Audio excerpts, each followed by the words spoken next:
Kemarin ada yang lucu ini, pas teman-teman media menanyakan ke Bu Rehana terkait klarifikasi harta kekayaannya, dan kenapa ibu nggak jawab, kenapa ibu nyelonong, kenapa ibu diam aja. Akhirnya teman-teman wartawan ada yang YouTube nih, Bu katanya ibu penyanyi hari ini, udah berapa album? Lagian sih ibu begitu, teman-teman wartawan ini udah lama nunggu situ, mungkin udah berapa jam. Jadi Bu Rehana kemarin dipanggil KPK untuk mengklarifikasi harta kekayaannya yang hanya 2 miliar selama dia ngejabat selama 14 tahun. Percaya nggak? Sama nggak percaya. Berdasarkan hasil penyelidikan KPK, bukan penyelidikan sih, klarifikasi KPK kepada awak media bahwa mereka tidak percaya nih katanya. Kok bisa cuma 2 miliar sementara flexingnya dia, tasnya aja ratusan juta. Gimana bisa begitu ibu? Nah, juru bicara KPK Pak Pahalan bilang bahwa saya nggak percaya ini harta kekayaannya. Pas kami cari tahu lebih dalam, ternyata ada rekening yang baru ditemukan dan itu miliknya Bu Rehana.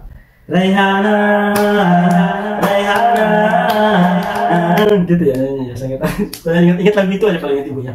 Jadi gitu ibu, masa ibu punya harta segitu? Jangan-jangan nih.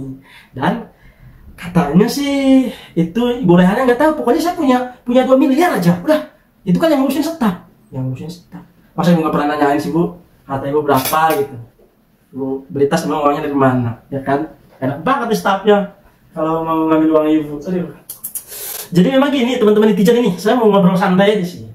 Kita netizen Indonesia, saya juga menganggap bahwa saya ini netizen. Kita sebagai netizen Indonesia mendapatkan peringkat 29 dari 32 negara. Peringkatnya adalah paling terendah nomor 2, netizen yang paling tidak sopan. Luar biasa netizen ini. Ini pialanya kira-kira kemana nih Bapak Ibu? Sini kita mau taruh di Monas tuh. Tapi jangan kecil hati teman-teman netizen. Kita sudah banyak mengungkap kasus kejahatan, ketidakadilan, pokoknya banyak di Indonesia. Saatnya kita berbangga untuk menjadi netizen karena kita bisa akhirnya dan punya tempat untuk bagaimana kita berguna untuk bangsa dan negara. Mantap ya. Beberapa kasus yang dikuak oleh kita, yang dikuliti oleh kita. Kenapa saya nyebut kita? Saya juga karena termasuk ya. Satu yang saya ingat nih, pipa udah jelas tuh, pipa. Terus juga apalagi kasus Ferdy Sambo. Terus apalagi nih kasusnya Ferdy Sambo. Habis kasus Ferdy Sambo itu ya termasuk kasus Gubernur Lampung kalau masa Pak Renaldi ya. Terus juga ini salah satunya yang kita bahas tadi di depan, yaitu Ibu Rehana. Dan akhirnya Bu Rehana dipanggil KPK. Itu karena kita netizen. Jadi kan netizen tugas apa? Tugasnya itu kan mencari tahu, nih tasnya harganya berapa sih yang dipakai. Oh iya, pada saat konversi pers kan Bu Rehana pakai tes yang beda. Coba kita cari tahu mereknya apa, harganya berapa. Ada ratusan juta itu pokoknya tasnya Bu Rehana. Nah itu juga mungkin yang membuat KPK penasaran juga nih sama harta kekayaan Bu Rehana ini ya. Oke. Dan itu juga yang lucu sampai parah banget ya, yaitu Gubernur Lampung saling adu prank dengan Presiden Jokowi gara-gara kita juga memviralkan ya, salah satunya mungkin jasa Bima ya, pertama kali Bima yang memposting videonya lewat media sosial TikTok terkait dengan infrastruktur dan pembangunan yang ada di Lampung. Nah, akhirnya ya rame kan Bima.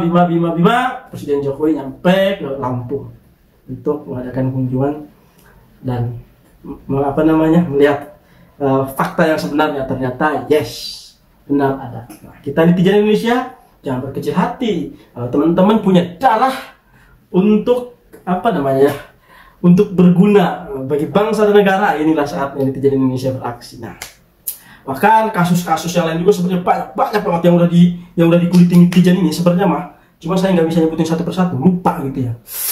Oke teman-teman netizen, jangan lupa tetap kawal kasus-kasus karena kita punya tempat baru nih.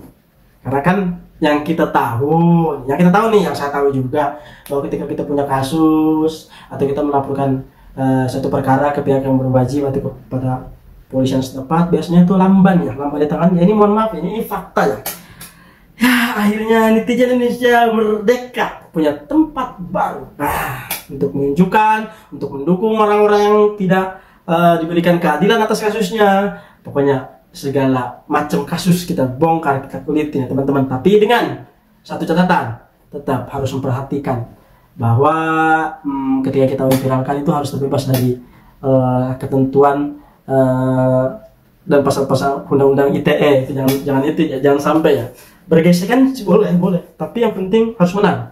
Percuma nih teman-teman memviralkan, tapi bukan dengan bahasa yang bijak, akhirnya bukan ini, tapi malah kita yang dipenjarakan. Oke, nah kayak kasus Bima tuh sebenarnya bergesekan ya, itu bergesekan banget, beririsan dengan undang-undang ITE. Tapi alhamdulillah dengan dukungan semua pihak, dengan dukungan pejabat-pejabat yang baik, alhamdulillah masih banyak pejabat-pejabat kita yang baik. Bima kasusnya selesai, misalnya dicabut ya. Gitu teman-teman. Jadi teman-teman kalau bisa ya, boleh beririsan, tapi teman-teman harus pede. Kayaknya sih kasus saya kalaupun ini laporkan kayaknya saya menang. Oke, tabrak, lanjut. Nah, gitu teman-teman. Oke, selamat buat teman-teman yang mendapat peringkat ke-32 paling terendah tingkat kesopanan. Enggak. Saya bukan mengapresiasi itu, bukan sih. Bukan. Saya cabut, bukan. Jadi teman-teman harus sopan dan santun. Tapi kalau nggak gitu nggak viral juga sih, ya juga sih, bingung ya. Gimana ya caranya ya? Oke, pokoknya lanjutin aja lah, sesuai perjalanan aja lah, perjalanan masing-masing ya teman-teman. Ya gitu aja, kita harus bangga jadi netizen Indonesia. Salam netizen. Kalau bisa kita bikin partai kali ya, PPNI ya, Partai Persatuan Netizen Indonesia gitu. Tapi jangan begitu-begituan lah, nanti kita malah dijadikan bahan politik lagi sama orang-orang yang tidak berkepentingan. Maksudnya sama orang-orang yang punya kepentingan. Assalamualaikum warahmatullahi wabarakatuh.